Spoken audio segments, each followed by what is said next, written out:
Hey, this is Aria, and today we're creating this particle simulation. And as well, we're going to be using the Waves modifier.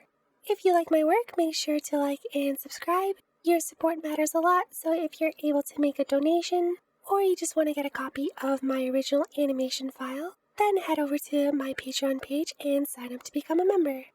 Let's get started. Hit A on the keyboard to select everything, and then hit delete.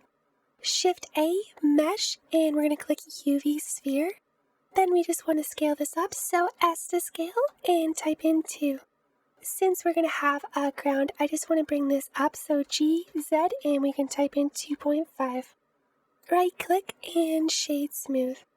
This will just be our sphere that's rotating in the center, so let's go back to frame 1. Then there's a couple ways to do this. Just hit N on the keyboard to bring up the transform settings, and under the item you could just select here and insert a keyframe, or you can just hit I on the keyboard and select rotation. Now let's click here to go to the final frame in our animation. Then we just want to set a rotation of around 180 for both the X and the Y, and minus 180 for the Z. Then just hovering over these, you can hit I to set a new keyframe.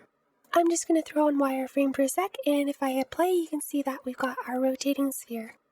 By default, Blender will set this to a Bezier curve, which means if I go into the graph editor, you can see that our rotation gradually starts and slows down as well. So there's a couple ways you can do this. You can just do it right in the graph editor by hitting T. Or if I just go back to the 3D viewport, you can just hover your mouse over the timeline, hit T, and select linear, which will do the same thing. Now if I hit play, you can see that it's one constant speed. So next we're going to add our emitter, Shift A, Mesh, and we're going to select Torus. Then let's scale this, so S to scale and hit 4. Next we want to scale this on the Z axis, so S, Z, and type in 0.1. We can bring this up, G, Z, and type in 2.5. And next we can head over to our particles, so let's go to the right here to the particle properties. Then we're going to click the plus to add a new particle system. My final animation was around 100,000 particles, but just for the sake of speed, I'm going to do this around 50,000 for now. Next we want to set our start and end frames to 1, and our lifetime to 250 so that our particles start at the beginning of the simulation and last all the way to the end. Let's just scroll past velocity. We can just leave this as default. Like always with my particle systems, I always like to add a little bit of random motion just so that it looks a little bit more organic, so some kind of random value should work just fine. Let's go down to the physics tab, and for the forces, we can type in 8 for the Brownian, which will give our particles a little bit of a jitter. But if we were to just leave it at this, they would eventually just sort of scatter, so we're going to also add a damping of 1, which will dampen the motion enough so that there's just a little tiny bit of jitter on each of our particles. Scroll down a little bit further, and instead of having a halo, we're going to select Collection. I'm just going to quickly set the values of our scale, so 0.06 and 0.75 the random, just so that we've got a little bit of variation. Then for our instance collection, we need to create that. So in the 3D viewport, let's hit Shift A, Mesh, select Icosphere. We can bring this down just so it's out of the way, so G to move and Z, then just drag it down. Right click, Shade Smooth. Then as well we want to add some subdivisions, so let's just head over to the modifiers, click, select this, and we'll just add a subdivision surface of 1 or 2. Again, keeping in mind that if you've got a less powerful computer, maybe you just want to set this to 1. And now that we've got our first particle, we just want to scale this down, so we're going to hit S to scale and type in 0.25. Just name this particle 1. Then we want to duplicate this, so hold Shift, hit D, and then we can just bring this over on the Y-axis. We are going to be using a different particle later, so let's just create that now by hitting Shift D, hit Y again just to move it over on the Y. And then we just want to scale this up, so S and type in 2. I'm just going to quickly rename these particles just so that they are staying in order. Now we can create our collection, so let's just click and select the first 2 particles. Either right click and go to Move to Collection, or just hit M and select New Collection. Then I'm just going to name this particle ring. Now if we go up to the right, you can see that we've got all of our particles here. I'm just going to drag and drop this one into our main collection just to keep everything organized. Awesome, so now we can head back and select our torus, which I'm also going to rename emitter. Then back into the particle properties. Head all the way down to the render section, and for the instance collection, we're going to select particle ring. We don't want our emitter to show up in our render, so just underneath the scale size, we're going to uncheck show emitter. And just a little bit further down, we can open up the viewport display and do the same thing as well, so that it's not getting in our way. One more thing that we want to do here before we move on is just to open up use count, turn this on, and then for particle 1, we just want to set this to 4. Then what this means is for every 4 of our particle 1s, we'll have 1 of our particle 2. This way we'll just get a better spread once we add our materials. Finally, we can scroll down a little bit further, and the last thing we want to do is just turn off our gravity so that our particles stay at this level. Then if I was to hit play, you can see that we've basically got these jittery particles just sort of hanging out in one place. The next thing we want to do is make sure that these spin around the center here. So the way we're going to do that is add a vortex. So Shift A, force field, and let's select vortex.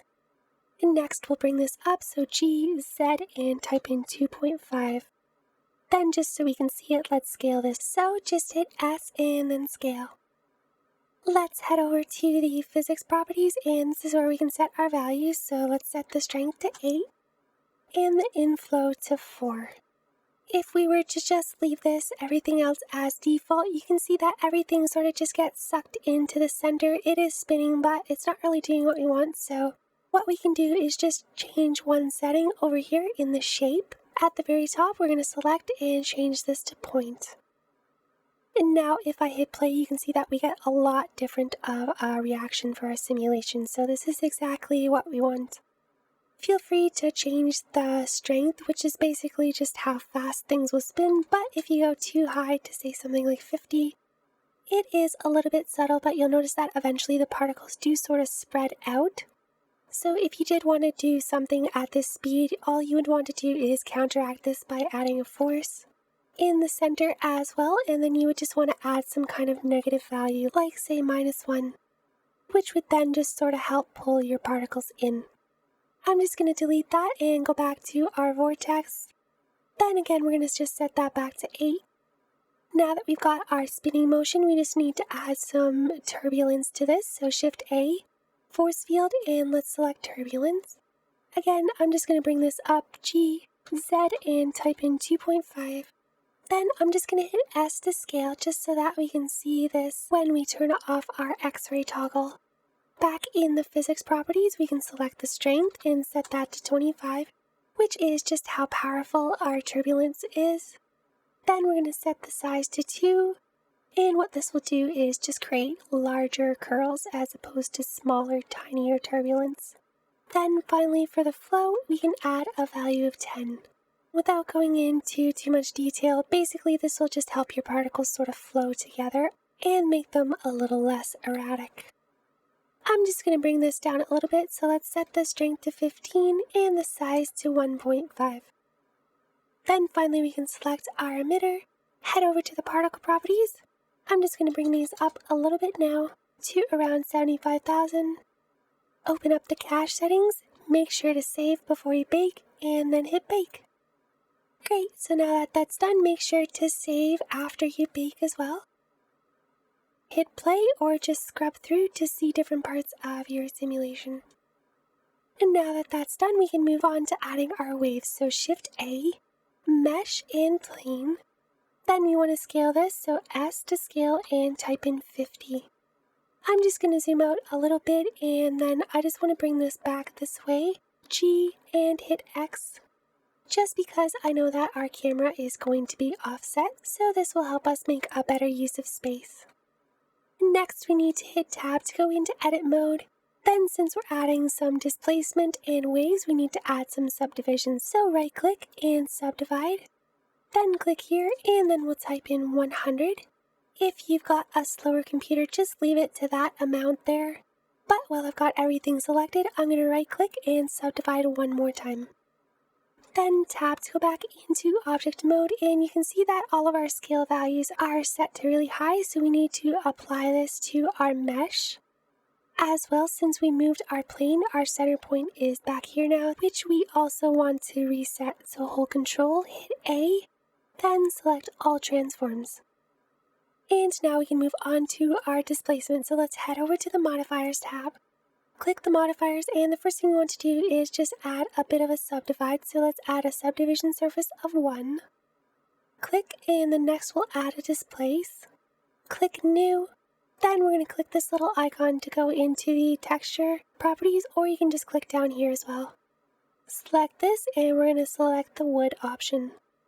Under the patterns here, we're going to select rings. Now we can head back to the modifiers and set the strength of our displace to 0.1. Let's right click and shade smooth. Then for mine, I wanted to have a little bit of a gap here in the center, so you'll see that there's something here that says Vertex Group, and basically what this will do is if you select, you can see that we don't have any right now, but if we create a Vertex Group, we can then apply our displays to only those vertices. So select the plane and tab to go into edit mode. Hit 7 on your keyboard to go into top orthographic. Select this to go into X-ray. Then you just want to select one of these vertices near the center. If you hold Control and hit the plus button on your keyboard, you can see that you can grow your selection. So let's do that 5 or 6 times. And if we were to set this as our selection, we would only have displacement here. So what we want to do is flip this. So up on the top left, click on Select and click Invert. Then over to the Object Data Properties. Click here to add a new vertex group. We can name this Displace. Then, very important, we want to make sure that we click Assign to set those vertices to this group. And now if we go back into Object Mode and into Modifiers, we can click here and select our Displace Vertex Group. And you'll see that now we only have waves outside of this area. Then the final thing I did for this displacement was to give it some movement. And a quick way to do that is to just give it a control. You can see here that we've got our coordinates. So instead of having it to local, we can set this to object. Select an object and animate it. So let's add an empty, Shift A, empty plane axis. Then if I select the plane and go back into the display settings, make sure again that you've got object selected. Click here and select empty. I'm just going to quickly go back to frame 1. Then if I select empty and hit G, you can see that I can move our texture by just moving this empty. But if I move it along the X or Y axis, it sort of just brings it along. So instead we want to go up and down. So again, make sure that you've got the empty selected, and I'm just going to select a good location for our Z. If I scroll up, you can see that it's got a bit of a nicer look the higher I go. So somewhere around 5 should work great. Again, make sure you're on frame 1. Right click and insert a single keyframe. Then we can click here to go to the final frame and set this to something like 10. Right click and insert a new keyframe. Back to frame 1, we're going to hit T and select linear. Which again, if we were in the graph editor, you can see now that we've got one constant speed. Save, and then I'm just going to hit play, and you can see now that our texture is a bit slow, but it's starting to move out from the center. Awesome, so now that we've got that, we want to add our final modifier, which is our waves. So in the modifiers tab, select here, then all the way down and select wave. Most of these settings should be pretty self-explanatory. Fall off is just how far your waves will go before they stop. The height is just the height of the wave itself. And if this is a little bit too high, if it's going into your sphere, you can just hit G and Z just to bring this down a little bit. I'm going to also change the width of the wave to something like 2 and the narrowness to 1. Then just open up the time settings, and I'm going to offset the time to -50, which you can see will just give us a little bit more to start with. Set the damping to 5. And the speed to 0.05, just so that we've got a super slow movement with our waves. Then you can either hit play or you can just scrub through. The nice thing with this is that it doesn't need any caching to work. Great, so now that we've got that, we can start adding our particle systems to our waves. If your computer is slow, I suggest turning off all of these modifiers for now. Then once we've added our particles, you can turn these back on at the end. So let's add our first particle system, head over to Particles, then click the plus to add a new system, and instead of having a particle emitter, we're going to set this to hair. Let's change the number to 1500 and the length to 1. Then we can go into our render tab, and instead of having a path, we're going to set this to object. Set the scale to 0.3 and the scale random to 0.7. This time we want to leave our emitter on since we're going to be using it as part of our animation. And for our instance object, we already created that, so let's select particle 3. Which, by the way, if we just go under, is our larger particle. Just move down a little bit further, we're going to open up the Children tab and we're going to select Interpolated. Then again, depending on how powerful your system is, you can just go up and down between 5 and 15. The last thing we want to do is head all the way down and we can just select all of our forces and set that to 0. This shouldn't matter too much, these shouldn't get affected by anything, but just in case we're going to set that to 0. And that's it, so now we can scroll all the way back up to the top while we still got our wave selected. Then click here to add a new particle system. Let's set this one to hair as well. Make sure this time to turn on advanced. When I turn that on, it adds velocity and rotation. Set the number to 200. We want to set the length to 20. Open up the velocity settings. We are going to leave these at default, but I just wanted to show you what they look like. Rotation. Then this is really important. I know that I usually tell you to add just a random amount, but for the phase, you just want to add a little bit. So 0.05 for both of these. Otherwise, your particles are going to be kind of laying on weird angles, so you do want them to mostly be vertical. Scroll past the physics here. We don't need any of that. Under the Render tab, we want to select this and select Object. Now we just need to add our particles, so Shift-A, Mesh, and we can click Cylinder. Then I'm just going to go underneath here just where our other particles are. G and Z just to bring this down. Then we just want to scale this, so S to scale, Shift-Z, and type in 0.2. Then S to scale again, Z only, and type in 2. Then finally we just need to move our pivot point, so hit Tab to go into edit mode, A to make sure everything is selected, G, Z, and then just bring up the bottom vertices just to match our pivot point. And now we can hit Tab to go back into object mode, right click, and shade smooth. Great, so just head back up, click on the plane, in the particles, scroll all the way down again, and now we can select our cylinder as our object. Let's keep scrolling down, and we want to add more of these, so let's click Interpolated. Then set both of these to a value of 8. In my animation, I didn't have my particles coming in all the way to the center. I gave them a little bit of a border. So same thing as last time, hit Tab to go into edit mode. Then if you didn't click away, you should still have this selection. If not, just make sure to select one of the vertices in the center. Then hold Control and hit plus, and we want to do this about 25 times. You may want to go a little bit further as well. Something like that should work just fine. Again, we want to flip this, so up to the top, select and click Invert. Head over to the Object Data Properties. Let's add a new vertex group. Name it to something like Cylinder, and again, very important, make sure to click Assign. Tab to go back into object mode. Let's go back into the particles, head all the way down. Almost to the very bottom, you'll see vertex groups. Then for the density, let's click Cylinder. And again, this is going to be a little bit slow in the viewport, but you can sort of just click through and see that everything is working correctly. Now that we're done that, we just need to add our lighting and materials. Let's go into the Shading tab. We can start with our lighting. So in the Shading Editor, let's click here and go into the World Properties. Just zoom out just so that we can see. You could hit Shift-A and search for an environment texture, but an easier way is just to go into the World Properties here. Click this, and we're going to select Environment Texture.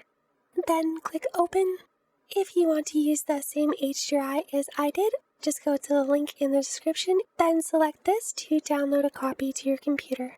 This is quite a large file. You can see that it's 88 MB, so I also made a 1K version of this. So I'm going to put both of these in the link in the description, but my suggestion would be to use the 1K version. And click Open. I'm going to turn on the render preview just so that we can see what we're working with. Since this is a little bit dark, I'm going to set the strength to 2. Select your environment texture, then hold Ctrl and hit T if you're using the Node Wrangler add-on. If you don't have that enabled, just go into Edit, Preferences, Add-ons, and search for Node. Otherwise, you can just search these manually if you want as well.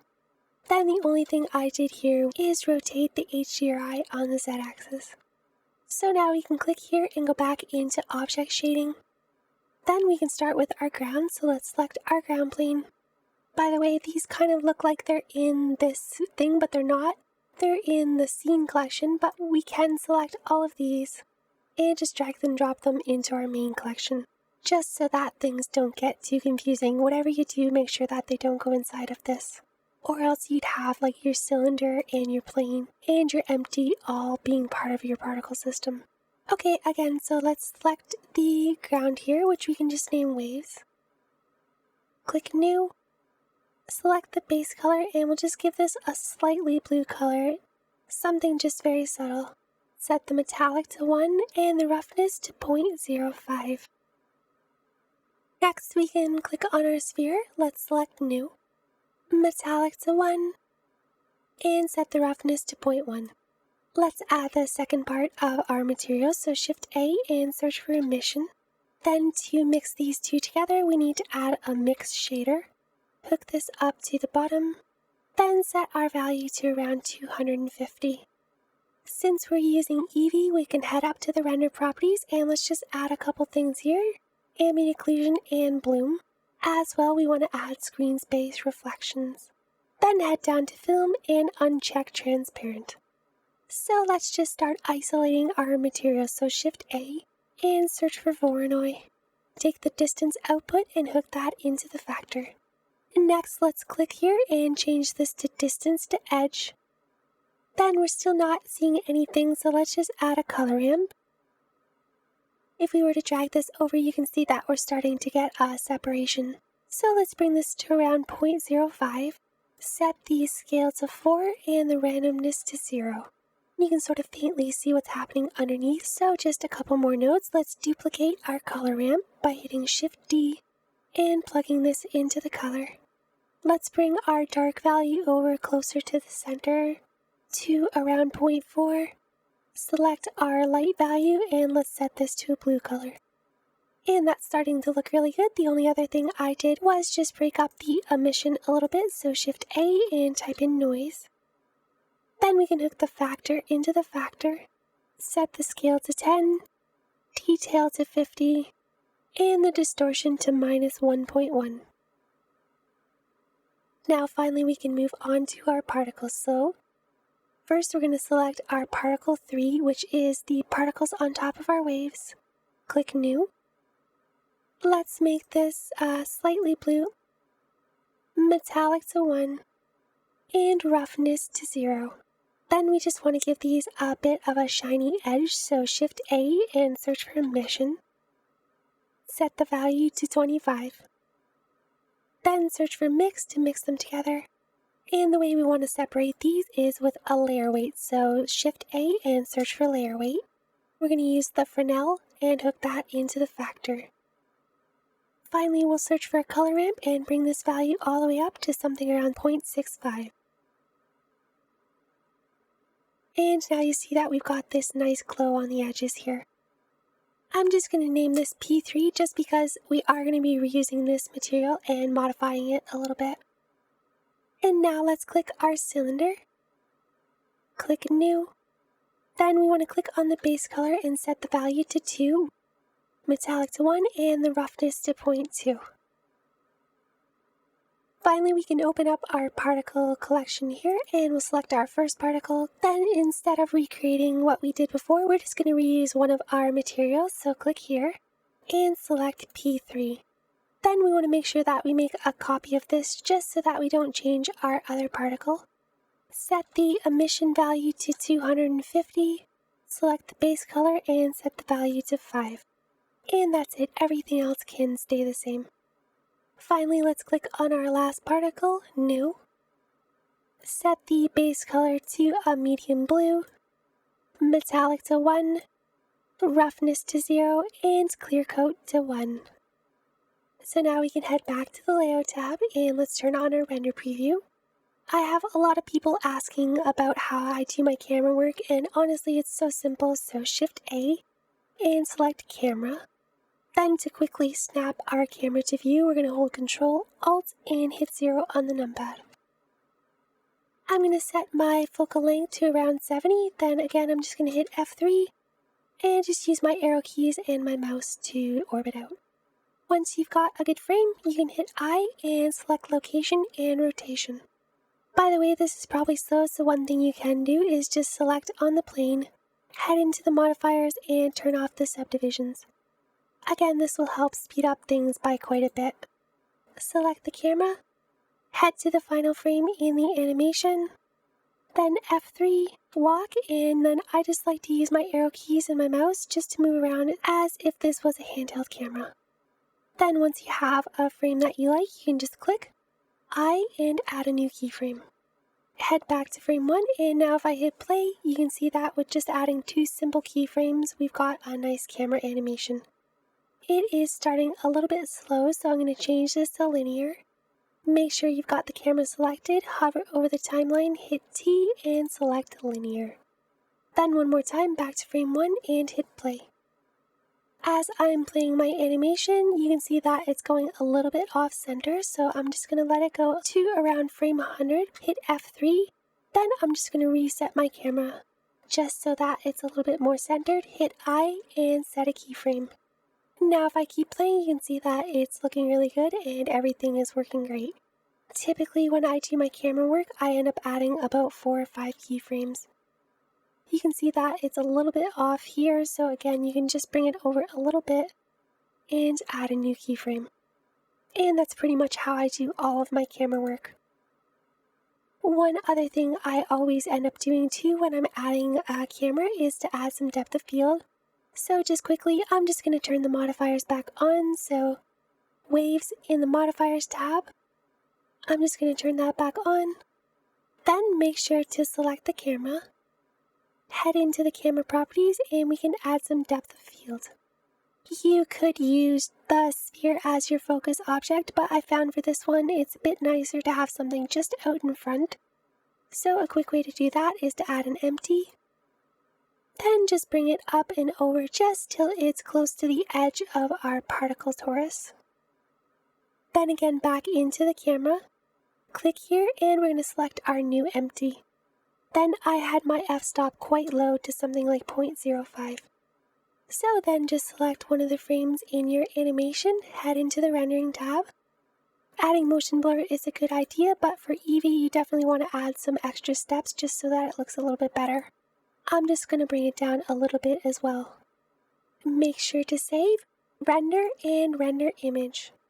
And there's our final image, so I hope you enjoyed this tutorial. Make sure to like and subscribe. And again, if you're able to support me in growing this channel, make sure to head over to my Patreon page and sign up to become a member. Okay, I'll see you soon. Bye!